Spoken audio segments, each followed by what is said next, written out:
all-weather floor mats are intended to get dirty. After you're done cleaning them and they're done drying, what we want to do is dress them to make them look better. We have a product called Rubber Mat and Liner Protectant. Now, this is a polymer-based protectant, so it doesn't make the surface slippery, but it provides a nice uniform look. First, you need to get your mats clean.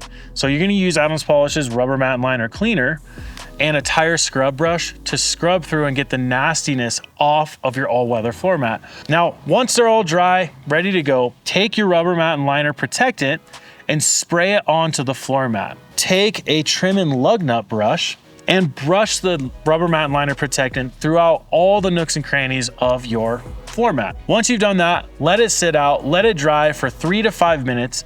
And once it's done, knock down the sheen by using a high quality microfiber to make it more even, less shiny, and boom, you'll get it nice and uniform, just like this, and not slippery. So getting in and out of your car is very easy and not dangerous. And boom, you're gonna have a nice dressed floor mat that's gonna look a little bit more uniform and will make your interior look amazing.